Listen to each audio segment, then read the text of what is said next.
organizing committee for giving us opportunity to present our study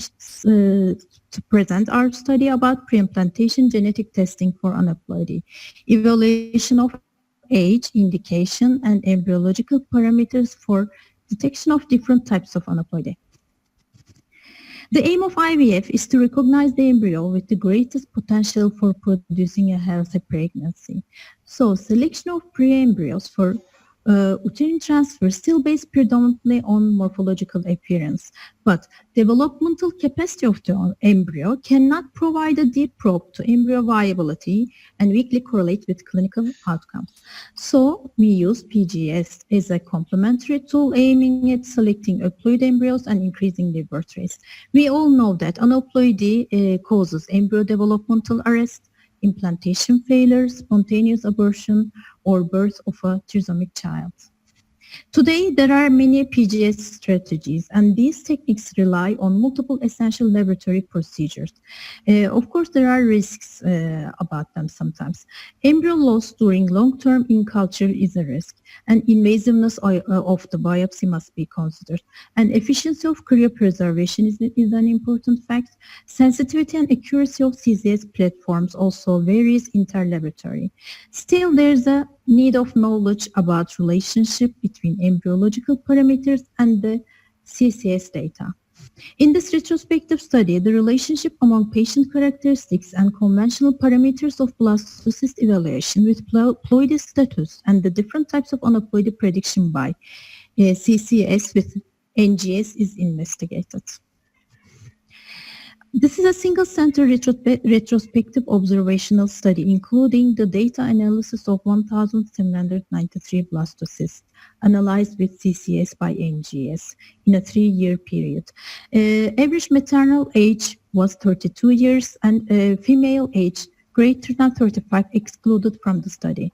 IVF indications of diminished ovarian reserve, PCO, endometrioma, tubal factor, unexplained infertility, and multiple factors included. From those patients, the one with recurrent implantation failure, repetitive miscarriages, previous history of aneuploidy, severe male factor, multiple indications, and patient anxiety was the indications of PGTA.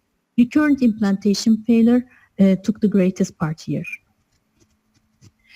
Day 5 and Day 6 blastocysts were graded according to morphology as Gardner's classification in 4 groups. Biopsy procedure was started by assisted hatching on Day 3 and only blastocysts with herniated trophectoderm cells underwent biopsy.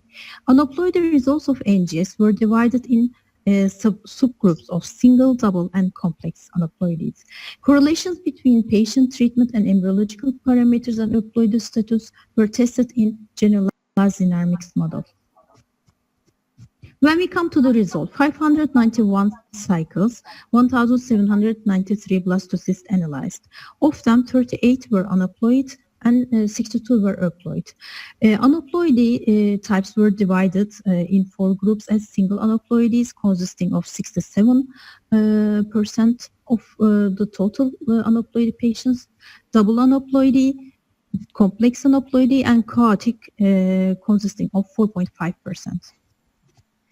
Embryo developmental stage and aneuploidy screening data examined. Regarding the blastulation rate of the embryos, there was a significant trend toward aneuploid embryos showing slower progression. The euploid rate was significantly different between Day 5 and Day 6 biopsy embryos. Comparing the aneuploid groups of faster growing embryos with slower growing embryos, according to different infertility diagnoses, there was no statistically significant relation found between 2 groups. When we examine the different types of aneuploidies, according to embryo developmental rates, we could not find any significant relation among groups. Trophectoderm and inner cell mass development and aneuploidy screening data also examined, and ICM and trophectoderm scores were independently associated with aneuploidy screening data. Trophectoderm and ICM morphology and grading distribution was significantly different between euploid and aneuploid embryos.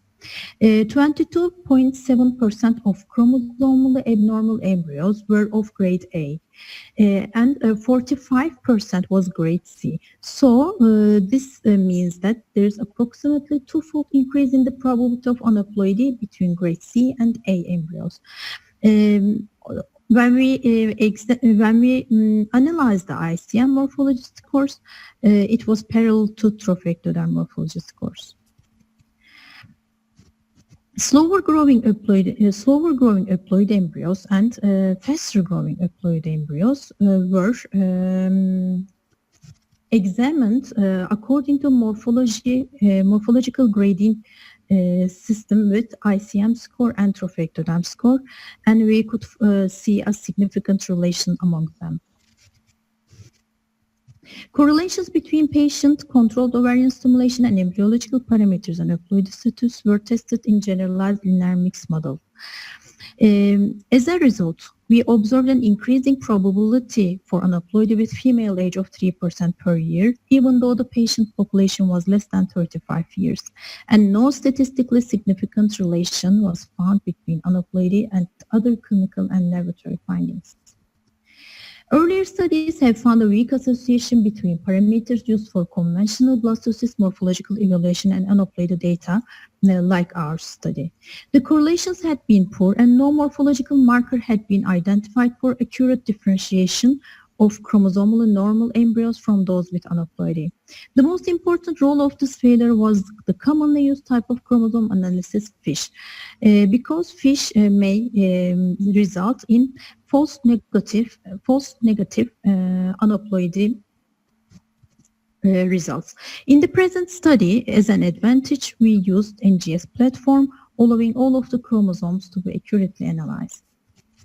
Using a large sample size in the study, increased aneuploidy rate among blastocysts with poor morphological scores and a greater likelihood of euploidy for embryos with good scores was observed as reported in earlier studies. However, this association was weak with a significant proportion of aneuploid embryos capable of achieving the highest morphological scores. In the absence of PGD, for significantly increasing the likelihood of transferring chromosomally normal embryos, traditional morphology-based selection cannot be relied on. Additionally, types of aneuploidies were not related to blastocyst developmental rates and correlated external factors. Another embryological parameter analyzed in the study was the timing of embryo development to blastulation. Embryos reaching the blastocyst stage on day 6 showed an increased risk of being aneuploid than faster growing ones, contrary to previous publications, showing that late blastulation was not associated with increased aneuploid rates. There are found to be no significant relation between types of aneuploidies and the rate of embryos reaching expanded blastocyst stage on day 5 or 6. So, earlier prediction of common types of chromosomal abnormalities to provide a better knowledge cannot be achieved by observation of embryo developmental rate. As a conclusion, the overall aneuploidy rate of the embryonic population included was less than half in our study, which is lower than observed comparable studies because the mean female age was less than 35 years in our study. However, an increasing probability of aneuploidy with advancing maternal age of 3% per year was also found, even though the patient population was less than 35 years of age. And we can say that female age was the sole significant factor affecting the ploidy status of the embryo, and clinical and embryological features did not reach to statistical significance. Thank you for listening.